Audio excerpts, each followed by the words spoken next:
चलो फिर अभी हम लोग देखेंगे स्टेबिलिटी ऑफ एल्कीन। अब क्यों ये चीज़ पढ़ रहे हैं, इसलिए क्योंकि बहुत सारे ऐसे रिएक्शंस हैं जिसमें इसका खूब यूज आने वाला है। स्टेबिलिटी ऑफ एल्कीन अगर तुमको पता है तो मेजर और माइनर प्रोडक्ट में तुम सेग्रीगेट कर पाओगे आसानी से, है ना। अपने को तो ये बात पता है कि ऑर्गेनिक में दो टाइप के प्रोडक्ट बनते हैं, एक मेजर और एक माइनर। मेजर वो जिसका परसेंटेज ज़्यादा बनता है और माइनर वो जिसका परसेंटेज कम बनता है।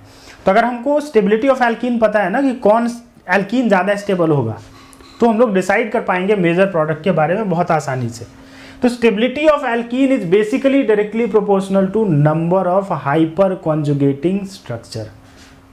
एल्कीन्स के अंदर क्या होता है, हाइपर कॉन्जुगेशन होता है।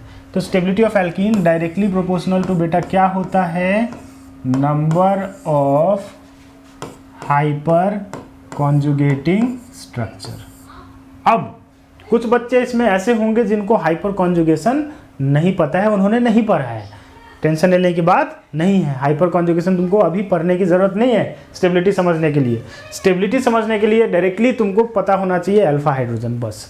तो हाइपर कॉन्जुगेटिंग स्ट्रक्चर, जितने अल्फा हाइड्रोजन होंगे उतने ही हाइपर कॉन्जुगेटिंग स्ट्रक्चर होंगे।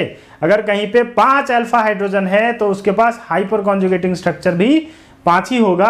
किसी के पास 6 अल्फा हाइड्रोजन है तो हाइपर कॉन्जुगेटिंग स्ट्रक्चर 6 होगा। और as the number of alpha hydrogen increases, stability of alkene will also increase. So directly proportional to number of hyper conjugating structure, या हम बोल सकते हैं directly proportional to number of alpha hydrogen. बस इसमें ध्यान ये रखना है कि वही अल्फा हाइड्रोजन गिनेंगे जो अल्फा कार्बन sp3 हाइब्रिडाइज्ड हो, यानी सिंगल बॉन्ड वाला कार्बन होना चाहिए। ठीक, जैसे ये तुम्हारा एल्कीन है और दूसरा एल्कीन है तुम्हारा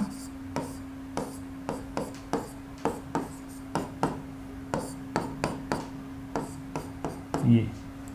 बताओ इसके पास कितना अल्फा हाइड्रोजन है, इसके पास कितना अल्फा हाइड्रोजन है। ये तो तुम्हारा खुद फंक्शनल ग्रुप वाला कार्बन हो गया। इससे जुड़ा कार्बन अल्फा कार्बन, ये वाला कार्बन क्या है, अल्फा कार्बन। और इससे जुड़ा हाइड्रोजन क्या कहलाएगा, अल्फा हाइड्रोजन। तो इससे कितना हाइड्रोजन दिख रहा है तुमको, 3। अच्छा, ये कार्बन सिंगल बॉन्ड वाला है कि नहीं, क्या ये sp3 हाइब्रिडाइज्ड है, बिल्कुल sp3 हाइब्रिडाइज्ड है। क्यों, क्योंकि ये वाला कार्बन सिंगल बॉन्ड वाला है और सिंगल बॉन्डेड कार्बन जो होता है वो sp3 हाइब्रिडाइज्ड। तो alpha carbon needs to be sp3 hybridized, और उससे जुड़ा हुआ जो 3 हाइड्रोजन तुमको दिख रहा है यही इसका अल्फा हाइड्रोजन है बेटा। तो इसका 3 अल्फा H। यहां देखो तो कितने अल्फा हाइड्रोजन है, क्या ये हाइड्रोजन अल्फा है, नहीं, ये हाइड्रोजन अल्फा नहीं है क्योंकि ये तो फंक्शनल ग्रुप कार्बन से जुड़ा है। फंक्शनल ग्रुप कार्बन से जुड़ा हुआ हाइड्रोजन अल्फा हाइड्रोजन नहीं है, ये भी अल्फा हाइड्रोजन नहीं है। लेकिन ये तो है 3 अल्फा हाइड्रोजन इधर और 3 अल्फा हाइड्रोजन इधर, तो इसके पास 6 अल्फा हाइड्रोजन है और इसके पास 3 अल्फा हाइड्रोजन था। तो कौन ज़्यादा स्टेबल हो गया, ये वाला alkene is more stable then पहला वाला। क्यों ऐसा हुआ, क्योंकि अल्फा हाइड्रोजन दूसरे वाले में ज़्यादा है, 6 है। अगर मान लो कोई ऐसा है जिसमें 9 अल्फा हाइड्रोजन है, ऑब्वियसली उसकी स्टेबिलिटी ज़्यादा होगी क्योंकि उसमें हाइपर कॉन्जुगेशन ज़्यादा होगा। हाइपर कॉन्जुगेशन भी हम लोग किसी आने वाले वीडियो में पढ़ लेंगे, बट अभी हम लोग पहले डायरेक्टली देख लेते हैं, बिना हाइपर कॉन्जुगेशन के स्टेबिलिटी ऑफ एल्कीन तुम देख सकते हो। ठीक है बच्चों, और क्वेश्चन देखते हैं। देखो मान लो ऐसा हो गया,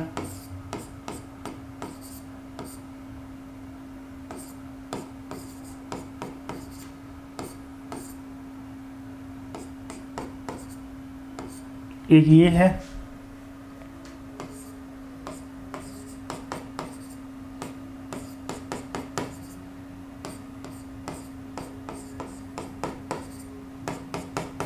एक ये है,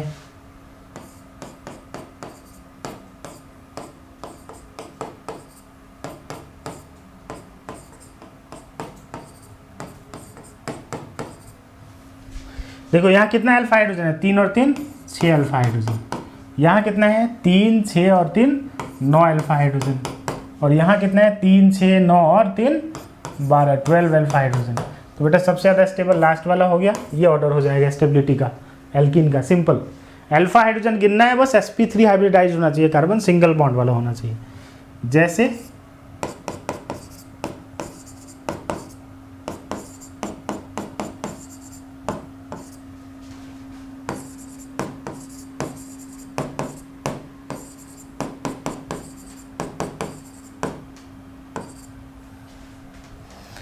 अब इन दोनों को अगर गिनना है, यहाँ देखो तो ये फंक्शनल ग्रुप कार्बन है, इससे जुड़ा हुआ ये अल्फा है और ये बीटा है, तो अल्फा कार्बन पे 2 ही हाइड्रोजन है, यानी यहाँ पे 2 ही अल्फा हाइड्रोजन है। और यहाँ देखो तो 3 अल्फा हाइड्रोजन यहाँ है और 2 यहाँ है, तो कितना हो गया 5 अल्फा हाइड्रोजन। कौन ज़्यादा स्टेबल है? दूसरा वाला इज मोर स्टेबल देन पहला वाला। सही है। चलो एक और क्वेश्चन देखते हैं।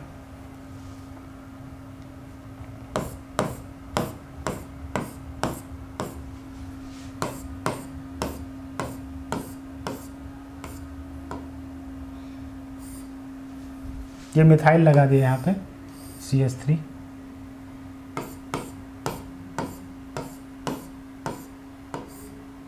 दो लगा दिया,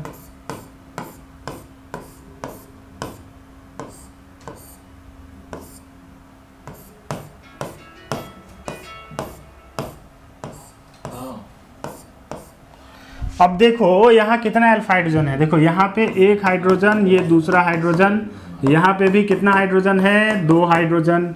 इसमें देखो एक तो तुमने मिथाइल लगा दिया तो हाइड्रोजन एक ही बचा कि नहीं, और नीचे देखो यहाँ भी कितना हाइड्रोजन 2 हाइड्रोजन। बेटा ये डबल बॉन्ड वाला जो कार्बन है इससे जुड़ा हुआ carbon, this carbon is alpha carbon. ये डबल बॉन्ड वाले कार्बन से जुड़ा this carbon is alpha carbon, और अल्फा कार्बन से 2 हाइड्रोजन, तो यहाँ पे ये 2 अल्फा हाइड्रोजन और एक अल्फा हाइड्रोजन यहाँ पे है, तो कितना हो गया 3 अल्फा हाइड्रोजन। यहाँ देखो अल्फा कार्बन 2 और 2 4 अल्फा हाइड्रोजन। यहाँ देखो ये दोनों मिथाइल लगा दिया तुमने, मतलब यहाँ एक भी हाइड्रोजन नहीं है, तो अब अल्फा हाइड्रोजन कितना बचा 2 अल्फा हाइड्रोजन। यहाँ कितना बचा 1 अल्फा हाइड्रोजन, और यहाँ कितना बचा लड्डू अल्फा हाइड्रोजन। कितना अल्फा हाइड्रोजन? लड्डू अल्फा हाइड्रोजन। और इसी वजह से ऑर्डर ऑफ स्टेबिलिटी एकदम लीनियरली डिक्रीजिंग ऑर्डर में है। गिन लोगे? पक्का गिन लोगे? एक बहुत ही शानदार क्वेश्चन होता है जिसमें अल्फा हाइड्रोजन सेम है, फिर उसको डिसाइड करने का तरीका अलग होता है कि कौन ज़्यादा स्टेबल होगा कौन कम स्टेबल होगा। वो मैं बता देता हूँ, बहुत इंपॉर्टेंट है वो, देख लो।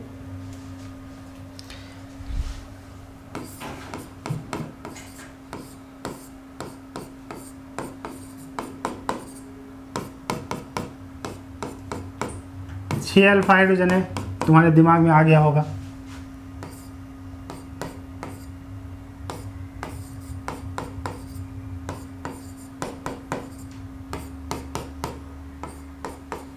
यहाँ भी कितना अल्फा हाइड्रोजन है 6 अल्फा हाइड्रोजन।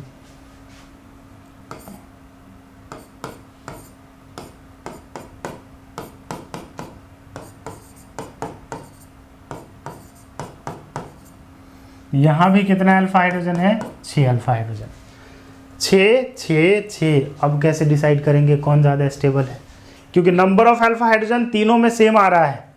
तो देखो तुम बचपन से ये तो जानते हो कि trans is more stable than cis, क्योंकि ये देखो ये सिस आइसोमर है, ये ट्रांस है, और ये तो ज्योमेट्रिकल आइसोमर शो ही नहीं करेगा अगर आइसोमरिज्म तुमने पढ़ा है तो ये सिस आइसोमर है और ये ट्रांस है, ऑपोजिट में होता है। अगर सेम टाइप का ग्रुप ऑपोजिट होता है डबल बॉन्ड के तो वो ट्रांस इज मोर स्टेबल। ये क्या है बेटा? ट्रांस है। ये क्या है? सिस है। तो trans is more stable than cis, ये तो क्लियर है अपने को, मतलब this is more stable than first one. पहला से ज़्यादा स्टेबल तो दूसरा है, ये क्लियर है, लेकिन तीसरा अगर दूसरा से ज़्यादा स्टेबल हो गया तब तो सबसे ज़्यादा स्टेबल 3 हो गया, या मतलब तीसरा दूसरा से कम स्टेबल है, मतलब क्या ऑर्डर होगा, थर्ड का क्या होगा, ये हमारे लिए सबसे बड़ा परेशानी है। तो ज़रा तीसरे के बारे में देखते हैं कि इसकी स्टेबिलिटी सेकेंड वाले से अगर ज़्यादा हो तब तो काम ही बन जाएगा, और अगर कम हो तो फिर इसके लिए भी सोचना पड़ेगा। तो ज़रा चेक करते हैं इसका किसका स्टेबिलिटी। यार अल्फा हाइड्रोजन तो सेम है, देख के लग रहा है एक ही कार्बन पे 2 मिथाइल, यहाँ तो और रिपल्सन हो रहा होगा, देख के ऐसा फील हो रहा है, लेकिन ऐसा असली में नहीं है। बात इसमें होता है हाइपर कॉन्जुगेटिंग स्ट्रक्चर की, इसके अंदर होता है हाइपर कॉन्जुगेटिंग स्ट्रक्चर की। किसकी? हाइपर कॉन्जुगेटिंग स्ट्रक्चर की। तो जरा देखते हैं इसका हाइपर कॉन्जुगेटिंग स्ट्रक्चर।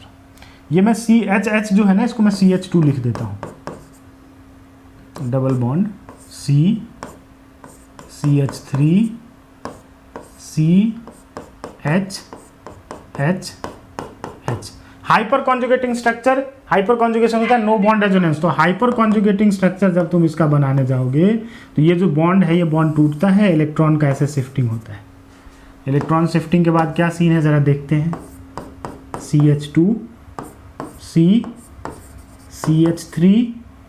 अच्छा यहाँ पे क्या बचा, 2 हाइड्रोजन अभी भी इंटैक्ट है तो CH2 और 1 हाइड्रोजन हवा में है ऐसे, नो बॉन्ड, और यहाँ डबल बॉन्ड आ गया, इसी को बोलते हैं नो बॉन्ड रेजोनेंस। अच्छा ये जो शिफ्ट होके आया इस कार्बन पे चार्ज क्या आएगा, माइनस। जरा देख तो कार्बन आयन बना कितना डिग्री कार्बन आयन बना, 1 डिग्री, क्योंकि ये कार्बन कितना डिग्री है 1 डिग्री। तो कार्बन आयन तो बना लेकिन कितना डिग्री बना, 1 डिग्री कार्बन आयन। और 1 degree carbon ion 2 degree carbon ion से ज्यादा स्टेबल होता है। 2 degree carbon ion 3 degree carbon ion से ज्यादा स्टेबल होता है। तो यहां 1 डिग्री कार्बन आयन बना, इसका बनाओ, इसका जब तुम बनाओगे तो क्या होगा पता है, देखो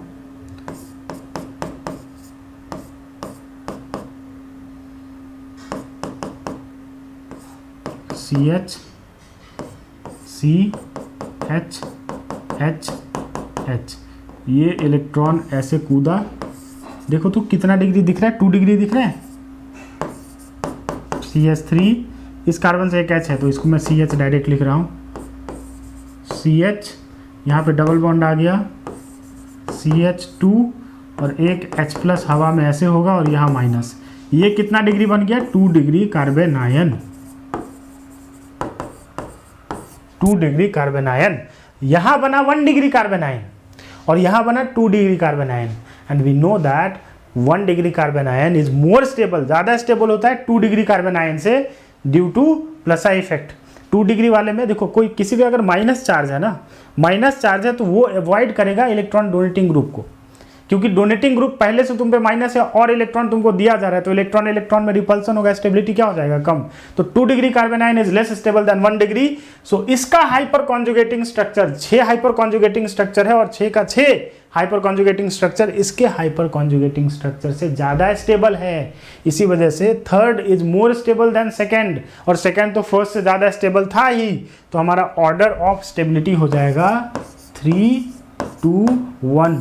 इसको तो बेटा अपने किडनी में फिट कर लो, इतना इंपॉर्टेंट है, मतलब घिस चुका है, इतना बार पूछा गया है, इसलिए ये तो बहुत ही इंपॉर्टेंट क्वेश्चन है और इसको दिमाग में एकदम फिट कर लेना है। शॉर्ट ये पूछने के चांसेस होते हैं एग्जाम के अंदर। स्टेबिलिटी ऑफ एल्किन से अगर आएगा तो एग्जामिनर के दिमाग में सबसे पहले यही हिट करेगा, चलो यही पूछ लेते हैं, इसमें इंपॉर्टेंट कॉन्सेप्ट लगता है। ठीक है, चलो आई होप तुम लोगों को स्टेबिलिटी ऑफ एल्किन अब क्लियर होगा, राइट। मिलते हैं अगले वीडियो में, तब तक के लिए बाय, टेक केयर।